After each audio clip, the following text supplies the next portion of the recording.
My name is Elena Mercer. I'm 32 years old. On Tuesday, September 9, 2025 at 11:14 a.m., my boss fired me in a glass conference room overlooking downtown Dallas and said, in front of HR and two vice presidents, Elena has shown a pattern of blurred professional boundaries and poor judgment. He said it calmly, like he was reading from a weather report. Like he hadn't spent the last 8 months sneaking out of budget meetings to meet our married marketing director in Suite 804 of the Stoneleigh Hotel. Like I hadn't been the one covering his calendar, approving his travel reimbursements, and quietly fixing the mistakes they made when they got careless. I remember every detail of that room. The brushed steel pitcher of water nobody touched. The gray folder in front of Monica from HR. The way my reflection looked faint and ghost-like in the window behind Nathan Cole's shoulder. Nathan was 46, chief operating officer of a commercial design firm called Harrington Vale Interiors. Married, 2 daughters, expensive watch, polished voice, the kind of man who used your first name like he was doing you a favor. He'd hired me 4 years earlier and told me I was the most reliable operations manager this company had ever seen. On September 9th, he wouldn't look me in the eye for more than 2 seconds at a time. That should have been my first clue. It wasn't. What I didn't say in that room was this. I already knew why I was being fired. Not all of it. Not yet. But enough to understand that the performance concerns in Monica's folder were theater. Enough to know that Nathan wasn't protecting the company. He was protecting himself. And more specifically, he was protecting Dana Whitmore, our 38-year-old director of brand strategy, who wore silk blouses, collected compliments like currency, and had started appearing on Nathan's calendar under fake meeting titles around the same time his wife stopped coming to company events. 3 weeks later, both of them would walk into a board review thinking I was finished. They had no idea I'd be the person presenting the evidence packet. But to understand how I got there, you have to understand Harrington Vale, and the kind of woman you have to become to survive a place like that. Harrington Vale occupied the 18th and 19th floors of a tower on Cedar Springs Road. We designed luxury hotel interiors, upscale condo lobbies, executive office suites, the sort of spaces built to make rich people feel even richer. Everything in that office was curated. Cream boucle chairs in the reception area. Diffusers in the hallways pumping out bergamot and cedar. Espresso machine imported from Italy. Even the employees looked selected. Men in navy quarter zips and loafers. Women in neutral palettes with glossy hair and quiet jewelry. I was one of the few people there who came from the operational side instead of the polished side. I grew up in Mesquite. My mother was a billing clerk at Baylor. My father drove a city bus for 27 years, and I was the first person in my family to work in a corporate office with catered lunches and glass walls. By 32, I was making $84,000 a year managing vendor contracts, executive scheduling, internal reporting, and the kind of invisible fires that keep companies from burning down in public. I was good at my job because I noticed things. I noticed who lied in meetings. I noticed which invoices got rushed through without signatures. I noticed when Nathan stops in illegal on certain vendor approvals. I noticed when Dana's travel expenses started appearing under client development instead of marketing. I noticed because noticing was my job. For 4 years I thought that made me valuable. I would learn how dangerous it actually made me. Nathan used to tell people I was his right hand. He said it in meetings in front of clients, at Christmas parties when he had bourbon on his breath and charm dialed all the way up. If Elena leaves, he'd joke, this place collapses by noon. Everyone laughed. I laughed too. That's what you do when powerful men make your labor sound flattering instead of essential. I worked late, answered emails at 6:10 a.m., kept color-coded binders for quarterly reviews, and once rescheduled an entire investor dinner in 43 minutes after the original venue flooded. I believed in competence. I believed that if you were loyal, prepared, and discreet, your work would protect you. Then Dana got promoted. Officially, it happened on February 3, 2025. Unofficially, it started weeks earlier, with closed-door meetings that never appeared on the master calendar and Friday night client dinners that somehow only required Nathan and Dana. She'd been with the company 18 months. Talented, yes. Charismatic, absolutely. But people don't jump 3 pay grades that fast without someone lifting them. The day her promotion was announced, Nathan stood in the 19th floor conference room with a hand lightly pressed against the small of her back. Just for a second. Barely noticeable. Unless, like me, you were someone who noticed everything. The first time it felt off was March 18, 2025, 8:32 p.m. I was still at my desk finishing a vendor reconciliation when a calendar notification popped up on Nathan's shared schedule. Client review DW. Location, offsite. No client name. No address. Just 2 initials and a vague label. That should have been my second clue. At the time I told myself it was nothing. Harrington Vale had dozens of high-net-worth clients who valued privacy. Discretion was part of the brand. But then I checked the expense report the next morning. $487. 62 charged to client relations. Restaurant, the French room. 2 guests. No client code attached. I processed the reimbursement anyway. 3 days later it happened again. Different label. Vendor alignment DW. Same pattern. Late evening. Offsite. No supporting documentation. This time the charge was from a boutique hotel bar on Maple Avenue. 2 guests. Same category. Same missing details. That should have been the moment I asked questions. It wasn't. Because at Harrington Vale, you learn very quickly which questions get answered and which ones get remembered. By April, the pattern had settled into something almost routine. Tuesday nights. Sometimes Thursdays. Always after 6:30 p.m. Always tied to Dana. And always coded in a way that technically passed internal review but wouldn't survive a real audit. I started keeping a mental log. Not intentionally at first. Just noticing. Dates. Times. Amounts. The way Dana would leave at 6:10 and Nathan would follow 10 minutes later like it was coincidence. The way his tone shifted when she walked into a room. Lighter. Sharper. More attentive. And then there were the calendar blocks. Nathan's schedule was one of the few I had full access to. As COO, his time was supposed to be transparent, at least internally. But starting mid-April there were gaps. Entire 2-hour windows labeled hold. No context. No participants. Just blank space in the middle of otherwise meticulously planned days. That should have been my third clue. I would understand why 3 weeks later. On May 7, 2025 at 9:18 a.m., I walked into the copy room to grab revised vendor contracts and heard Dana's voice before I saw her. "You said you'd handle it," she was saying, low but urgent. Nathan answered, quieter. "I am handling it. You promised this wouldn't get messy." "It won't," he said. "You just have to trust me." There was a pause. Paper shifting. The hum of the copier. Then Dana again, softer now. "She's noticing things." My hand froze on the door handle. Nathan didn't hesitate. "Elena notices everything. That's her job." And another pause. Longer this time. "I'll take care of it." I stepped back before they could see me. Walked down the hallway like I hadn't heard anything. Sat at my desk. Opened my laptop. Answered emails. Scheduled a vendor call. Approved 2 invoices. On the outside, nothing changed. On the inside, something settled. Not panic. Not yet. Clarity. That was the first moment I understood that I wasn't just observing something inappropriate. I was inside something dangerous. What I didn't know then was how far they were willing to go to keep it hidden. 2 weeks later, on May 21, 2025, the first official complaint about my performance appeared in the system. It was subtle. A note from HR attached to my quarterly review file. Concerns raised regarding tone in cross-departmental communications. No examples. No flagged emails.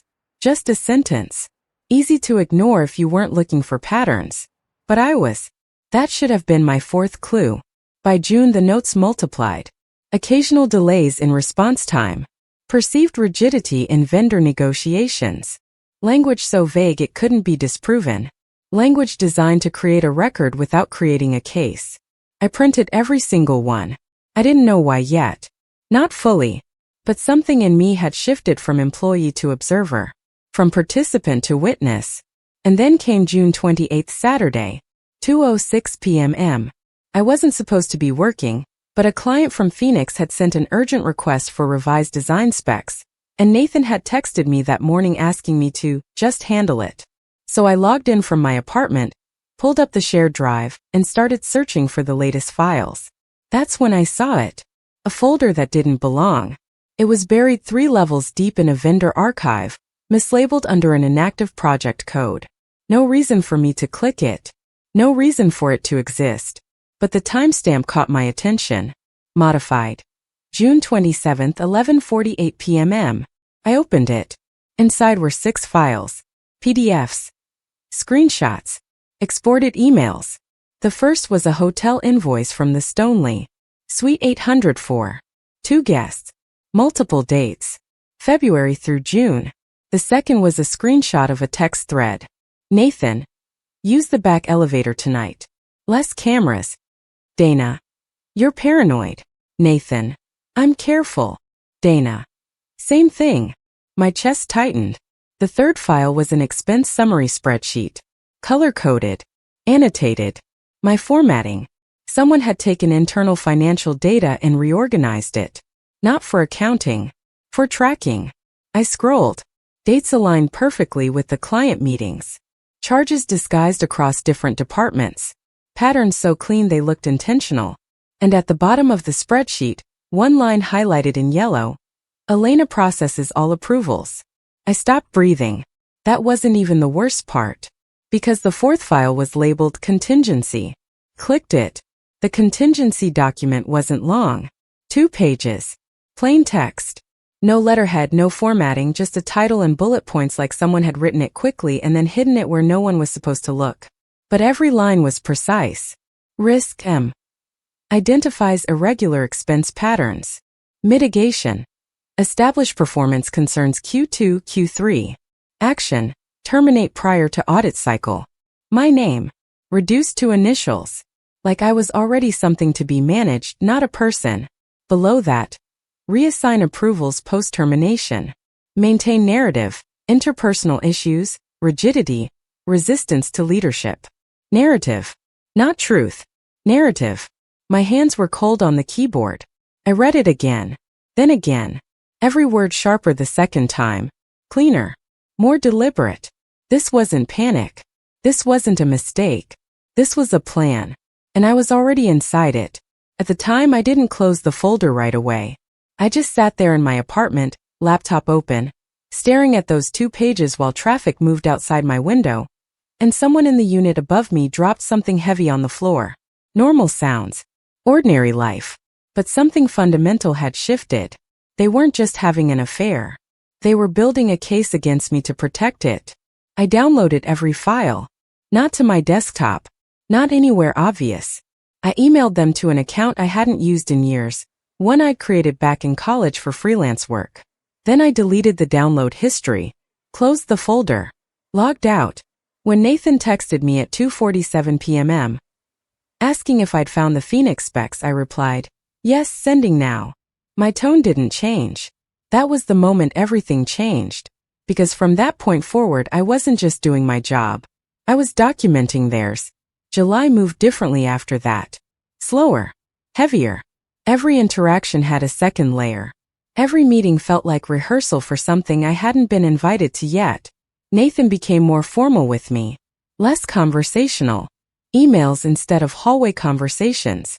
Please ensure this is handled instead of, "Can you take care of this?" Dana stopped acknowledging me altogether. That should have been my 5th clue. On July 12, 2025 at 4:03 p.m. I was called into a check-in with HR. Not a formal review. Not disciplinary. Just a conversation. Monica smiled the entire time. "We've had some feedback," she said, folding her hands neatly on the table. "Nothing major. Just some concerns about how you're coming across to leadership." "Can you be specific?" I asked. She glanced down at her notes. "There's a perception that you can be resistant. A little inflexible." "From who?" "I'm not at liberty to share sources." "Of course not." I nodded. Took notes. Asked what improvement would look like. She gave me phrases. Collaborative tone. Openness to direction. Words that sounded constructive but meant nothing when there was nothing to fix. When I left that room, I didn't feel confused. I felt confirmed. Because the language matched the document almost exactly. Narrative. They were building it in real time. And I was watching them do it. That wasn't even the worst part. The worst part came 2 weeks later. July 26th, Friday. 6:58 p.m. I was shutting down my computer when Heather from Accounts Payable stopped by my desk. Heather had been with the company longer than me. Early 40s. 2 kids. The kind of person who knew everything that mattered and none of the things that didn't. She leaned against the edge of my desk like she wasn't sure if she should say something. "You ever look at executive expense logs?" she asked. "Sometimes," I said carefully. She nodded, looked around to make sure no one was within earshot. "I saw something weird today," she said. "Charges that don't match the project codes. Repeating patterns." My chest tightened, but I kept my expression neutral. "That happens. Not like this." She lowered her voice. "It's the same 2 names. Over and over." I didn't respond. Heather studied my face for a second. Then something in her expression shifted. "You already know, don't you?" she said. I held her gaze. After a moment she exhaled. "Okay. Then just be careful." "About what?" She hesitated. "They're moving fast," she said finally. "Faster than they should be if this was just normal internal stuff." That should have been my 6th clue. But by then I didn't need clues anymore. I had proof. What I didn't have yet was a plan. Because knowing the truth and using it are 2 very different things. I could have forwarded those files to HR. Anonymous complaint. Let them investigate. But HR already knew enough to play along. I could have confronted Nathan. Closed-door conversation. Forced him to admit it. But men like Nathan don't admit anything unless they're cornered publicly. I could have exposed them internally. Sent everything to the executive team. But internal exposure gets buried. Rewritten. Managed. No. If I was going to do this, it had to be something else. Something they couldn't control. Something they couldn't rewrite. Something that didn't look like revenge. It had to look like truth. August came with a calendar invite that looked ordinary enough to ignore. Q3 Pre-Audit Alignment Executive Team. Thursday, August 21st. 2 p.m. Conference Room 19B. Mandatory for Operations, Finance and Leadership. At Harrington Vale, audits weren't optional theater. They were leverage. Our largest client, a hospitality group out of Phoenix, required quarterly transparency reviews tied to contract renewals. Miss something, misreport something, and you didn't just lose credibility. You lost 8-figure accounts. That meeting was supposed to be routine. But what I didn't know then was that it was already part of my timeline. By mid-August, the performance concerns had escalated from notes to documentation. Monica had me sign a formal improvement plan on August 14th at 10:12 a.m. 3 pages. Vague language. Impossible metrics. 30-day review period. I signed it. Not because I agreed. Because I needed the paper trail to stay clean. That should have been my 7th clue. Nathan didn't attend that meeting. Scheduling conflict, Monica said. He sent a follow-up email later that day copying 2 vice presidents, thanking HR for addressing the issue proactively. The issue. I printed that email too. At night in my apartment I started organizing everything. Not emotionally. Structurally. Dates. Transactions. Correspondence. The contingency document. The expense logs. The text screenshots. I built a timeline that could survive scrutiny from someone who didn't care about me at all. Because that's the only kind of truth that matters in rooms like that. Objective. Verifiable. Unavoidable. By August 18th I had a folder. Not digital. Physical. 3 copies. Bound. Indexed. Labeled. I didn't know exactly how I was going to use it yet. But I knew I would. Because they weren't slowing down. If anything, they were getting careless. On August 20th, the night before the pre-audit meeting, Nathan and Dana charged dinner to Client Development, Desert Sage Group. Except Desert Sage wasn't in Dallas. They were in Phoenix. And they weren't scheduled to visit until September. That should have been my 8th clue. The next day, August 21st, 1:47 p.m. I stood outside Conference Room 19B holding a legal pad and a pen I didn't plan to use. Inside I could hear voices. Low. Controlled. Executive voices. I walked in at exactly 1:59. Nathan was at the head of the table. Dana was to his right. Monica from HR sat near the middle, flipping through a binder. 2 vice presidents, one from finance, one from client relations. And at the far end, someone I hadn't expected. Daniel Ruiz. External compliance auditor. Mid-50s. Quiet. Precise. The kind of man who didn't waste words or overlook inconsistencies. That should have been my 9th clue. Because this wasn't just a pre-audit alignment. This was a review. And reviews create records. Nathan smiled when I walked in. Glad you could make it, Elena, he said. Like nothing had changed. Like I wasn't sitting there with a termination plan already drafted against me. The meeting started at 2:02. Finance went first. Revenue projections. Contract renewals. Standard metrics. Then operations. My section. Nathan gestured toward me. Elena will walk us through current vendor management and expense oversight. I stood. Walked to the screen. Plugged in my laptop. And for a moment everything was exactly what it looked like. A normal presentation. A competent operations manager doing her job. Slides. Charts. Data. I spoke clearly. Calmly. Controlled. Because this part mattered. Credibility first. Then truth. Slide 6 I paused. Before we move forward, I said, there's a discrepancy I'd like to address. Nathan's expression didn't change. Dana shifted slightly in her chair. Monica looked up from her binder. Daniel Ruiz leaned forward. What kind of discrepancy? He asked. I clicked to the next slide. Expense summary. Clean. Organized. Unremarkable. Until you looked closely. I've identified a series of recurring charges over the past 6 months, I said. Misclassified under client development. Nathan's voice came in smooth. We can review those offline. I'd prefer to review them here, I said. Not louder. Just firm. That was the moment the room changed. Not dramatically. Subtly. The kind of shift you only notice if you're watching for it. And I was. I clicked again. Dates appeared. Aligned. Highlighted. February through August. Amounts. Locations. Patterns. No commentary. Just data. Daniel Ruiz didn't look at me. He looked at the screen. Continue, he said. That was all I needed. I didn't mention the affair. Not yet. I didn't mention Dana. Not directly. I didn't need to. Because truth, when presented correctly, introduces itself. I clicked again. Hotel invoices. Stoneleigh. Suite 804. Multiple dates. Nathan's jaw tightened. Dana's hand stilled on the table. Monica stopped flipping pages. That wasn't even the worst part. Because the next slide wasn't financial. It was structural. Alongside these charges, I said, there are internal documentation changes that align with the same timeline. I clicked. The contingency document appeared. Projected. Clean. Legible. Risk M. Identifies irregular expense patterns. Silence. Not awkward. Heavy. Controlled. I didn't look at Nathan. I didn't look at Dana. I looked at Daniel Ruiz. Because in that room he was the only person who mattered. This document outlines a planned termination strategy, I said, based on fabricated performance concerns. No emotion.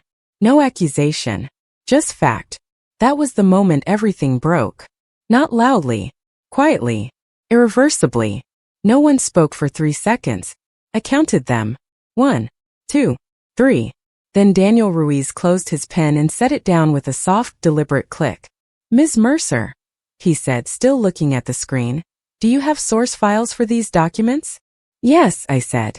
Original formats. Metadata intact. Off-network copies. Nathan finally moved. Not dramatically. Just a slight shift forward like he was preparing to reassert control. Elena, he said, voice measured, I think we need to pause this and, with respect, Daniel interrupted, not raising his voice, we're not pausing anything. That was the moment the room chose a side. Not mine. Not his. The side of documentation. And documentation doesn't care who you are. Daniel looked at me again. Walk me through how you obtained this. I did. Cleanly. Chronologically. No embellishment. No emotion. Just the path. Shared drive access. Misfiled directory. Downloaded records. Cross-referenced expense logs. Internal notes. HR documentation alignment. Every sentence anchored to something verifiable. By the time I finished, the room felt smaller.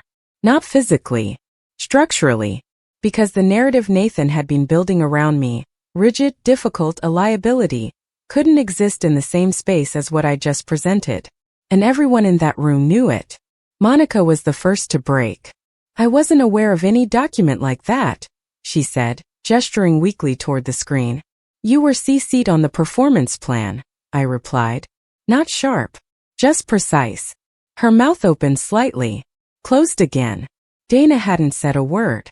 She was staring at the table now, fingers pressed together so tightly the knuckles had gone pale. Nathan finally leaned back in his chair. For the first time since I'd known him, he looked contained. Not composed. Contained. "Elena," he said, quieter now, "if you felt there were concerns, you should have brought them to leadership instead of—" "I did," I said. "And that stopped him." "On July 12th, I continued. "HR check-in. I asked for specifics. I was told sources couldn't be shared. I let that sit. Because it mattered. Because it showed the difference between someone trying to fix a problem and someone being managed as one." Daniel spoke again. "Mr. Cole," he said, "are these expenses accurate?" Nathan hesitated. "Not long, but long enough. They're legitimate business development charges," he said. "Then they should align with documented client interactions," Daniel replied. "They don't." Silence again. This time heavier. Because now it wasn't about me. It was about him. And systems like Harrington Vale don't protect people when the numbers stop making sense. They protect the numbers. Dana finally looked up. "This is being taken out of context," she said, voice tight. "We meet with clients in informal settings all the time." "Then name the clients," Daniel said. No one spoke. That wasn't even the worst part. Because the worst part was what happened next. Daniel reached forward, tapped the contingency document on the screen. "And this?" he asked. No one answered. He nodded once like he already understood. "Here's what's going to happen," he said. "Effective immediately.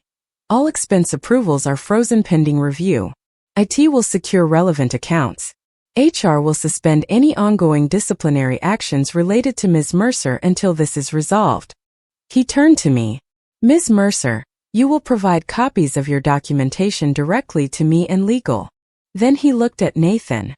"And Mr. Cole, I recommend you refrain from making any further personnel decisions until this audit is complete." Recommend. Not order. But in that room it might as well have been final. The meeting ended at 2:47 p.m. No one stood right away. No one rushed out. It wasn't that kind of ending. It was slower. Controlled. Like everyone was recalibrating in real time. I unplugged my laptop. Closed it. Collected my notes. No one stopped me. No one escorted me.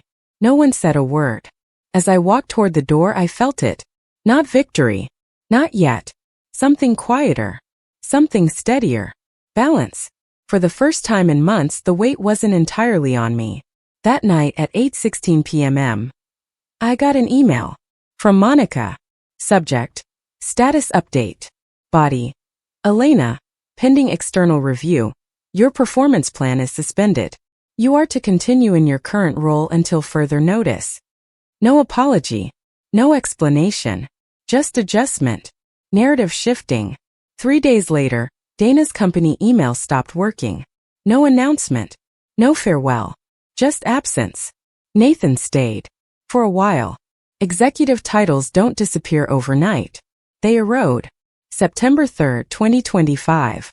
Internal memo. Chief Operating Officer Nathan Cole will be taking a leave of absence pending review. Carefully worded. Neutral. But final enough. People started asking questions. Quietly. Because offices like Harrington Vale don't explode. They correct. By October, Daniel Ruiz had everything he needed. The expense trails. The documentation. The internal inconsistencies. And the contingency plan that turned an internal issue into something systemic. I was asked to present again. Smaller room this time. Legal present. Board members dialed in. Same facts. Same tone. Different audience. The outcome wasn't dramatic. There was no shouting. No confrontation. Just decisions. Nathan resigned 2 weeks later. Official statement. Pursuing other opportunities. Dana never returned. No statement at all. Just gone. The company implemented new audit protocols. Expense approvals required dual verification. HR procedures restructured. Language tightened. Systems corrected. And me? I kept working. Same desk. Same title. At least for a while. Because what I didn't expect was the call I got on October 28th at 9:03 a.m. From Daniel Ruiz. "Ms. Mercer," he said, "have you ever considered compliance leadership?" I paused. "Not formally," I said. "You should," he replied. "You already think like it." 2 weeks later, I was offered a position. Director of Internal Compliance. Salary, $128,000. Reporting directly to the board. No glass conference room. No narrative. Just responsibility. I accepted. Not because of the title. Because of what it represented. Clarity. Structure. Truth without decoration. I didn't celebrate. I didn't announce it. I just moved offices. Same building. Different floor. Different kind of visibility. Nathan emailed me once. Short. Never intended for it to go this way. I read it. Then archived it. Because intention doesn't change impact. And silence doesn't erase strategy. If you're still listening to this, I want to tell you something. This wasn't revenge. It wasn't about exposing them. Or winning. Or watching someone fall.